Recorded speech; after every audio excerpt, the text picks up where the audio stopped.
TikTok, a unique, interesting community. It has a ton of wholesome, quirky, and clean content, right? Not too bad, except for the metric tons of cringe, right? Well, what if I told you that underneath that quirky veneer of a bunch of people being goofy to music, there's I just can't put my finger on what seems so shady.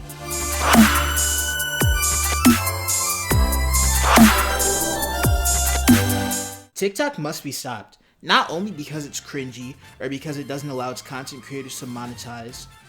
It's a platform that has relied on dishonesty and censorship in order to get to the position that it currently has. It actively fails to protect its most vulnerable users, and it also takes advantage of the money and exposure given to it by its most visible and consistent creators. Its system is rotten to the core, and even its advertising reflects that. Advertising? We're a legitimate company here. How dare you slander us like that? Because I have suspicions, and a couple graphs. Of course I have graphs, that's important. You see, everywhere new content creators hang out, a few posts every month pop up about massive success on TikTok, or how the next wave of big content creators will come from TikTok, or something dumb like that. I'm not gonna lie, it felt a bit suspicious. It felt like astroturfing, so I went digging, using this website right here. Because here, I got my graphs.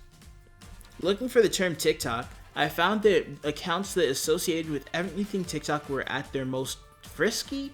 Nah, that's not the word. Active? Nah, too generic.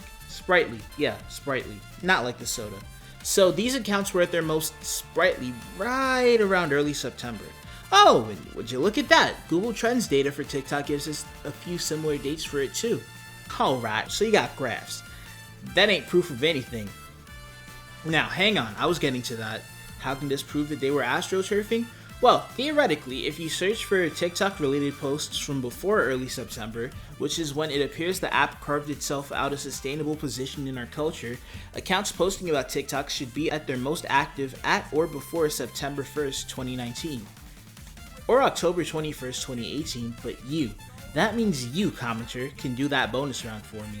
So, let's dive in.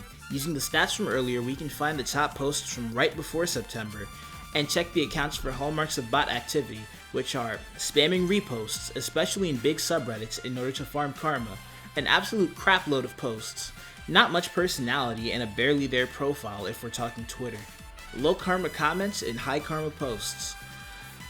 Fun, right?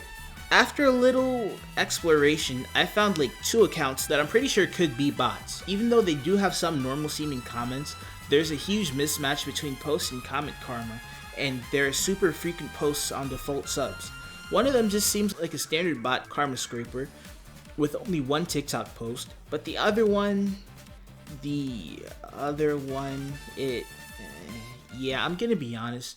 After looking at these accounts for bot activity, I really didn't see it, so I got nothing. Ha! I told you I was above board. Now go on, get out of here before I call the cops or something because you're wasting my time. I gotta go make money. Also, nice glasses, son. Glasses? Huh, that's strange. I gotta have a talk with my artist. Anyways, where was I? Ah yeah, that's right, here we go. I'm not done with you yet. You see, there's only one way to the hearts of the masses. You have to bribe the content creators with the prospect of stonks. Yep, as you can see here, influencers make some sort of money with every post related to TikTok they make. Like a series of, Gosh, I hate that game. Sponsorship spots. Actually, this does help explain why all of your favorite content creators have at least one so-and-so does TikTok videos. They all cropped up around the same time. I actually have to give credit to TikTok for going ahead and using this particular advertising strategy. I mean, it clearly worked. It's not only preteen cringe kids on there now, and the platform might be approaching something near self-sufficiency. Yeah, that's what I thought. Now get your garbage arguments out of here and let me keep making Wait, why and how are your glasses glowing now?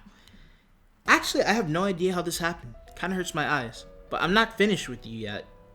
Cause there's more to TikTok than its sudden cultural relevance. You see, TikTok isn't just a cringy video app for kids or the next Vine. Well, maybe it is a cringy video app. There's much more to it than that. It's conveniently being used by the Chinese government to help shape narratives and opinions in their favor. You can't! How dare you say— Observe. TikTok has a hidden policy against content that paints the Chinese government in anything close to a negative light, and most of these topics are, shockingly, censored in mainland China. Like, the amount of topics you aren't allowed to discuss is kind of suspicious. Here we have such standouts as commentary on economic systems, communism, commentary about controversial topics, which is somehow a vaguer rule than anything YouTube has ever put on their creators blog. Anything that mentions any of these guys, not you, calm down. We are a private company. These are our rules to keep our platform civil. We did this on our own. It's well known that tech companies over there curry favor with the guys who make the country tick by hiring card-carrying party members and letting them get a hand in decision making. But that's honestly not the worst of TikTok. Should I start with creator exploitation or child predation? Shut up, demonetization bot. You know what? Let's save the more serious stuff for laughs. Creators. The most important part of a viable, creative platform, besides eyeballs, is fair compensation. You should be able to make money off of whatever you're creating, whether it's a few bucks of AdSense revenue, or actually selling products, or making knockoffs and scamming people on Wish, or even uploading that hot new mixtape of yours to SoundCloud. Remember, if Lil Tecca could make it big, you can too. Just don't put all your effort into it. Yet. Notice any platforms I left out? That's right, our boys over at Clock Sounds don't offer quality monetization options to their creators. Sure, the top few guys can get a few donations here and there, but the app sells and runs quite a lot of ads, and they cost a whole lot more than they do anywhere else. I bet you're wondering who gets a cut out of those. Not the people who have fueled TikTok's rise, that's for sure. They're stuck fighting for table scraps if they're lucky. No one, and I mean no one, should have to have this as their situation, especially since a TikTok audience is harder than average to transfer to another platform. Yeah, well, it's their fault for using TikTok. I have no sympathy for these people. They have jobs and all, or at least they should. You know, don't put all your eggs in one basket. Okay, fine. That's valid, if a little insensitive.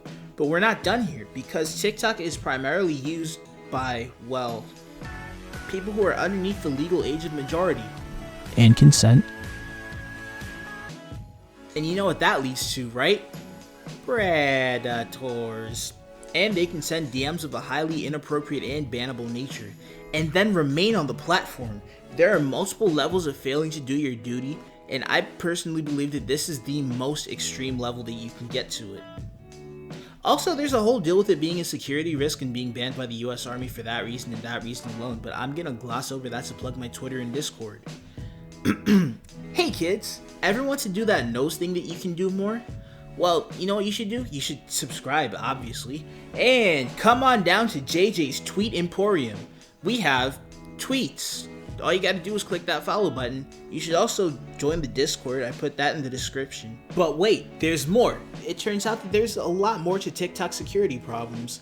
It turns out that their internet systems are, or were apparently, so weak that simply clicking on the wrong link, not even entering credentials, could cause you to hand over everything related to your account.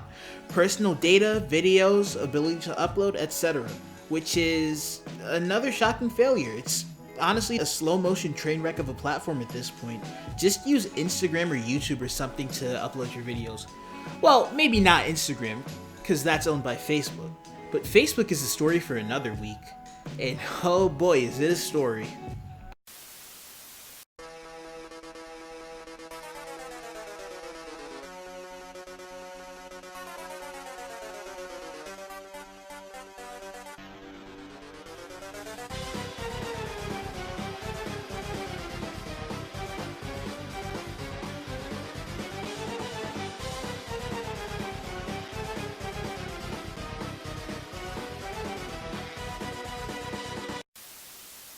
I'ma dip my balls into some $1,000 dressing, cause I got depression.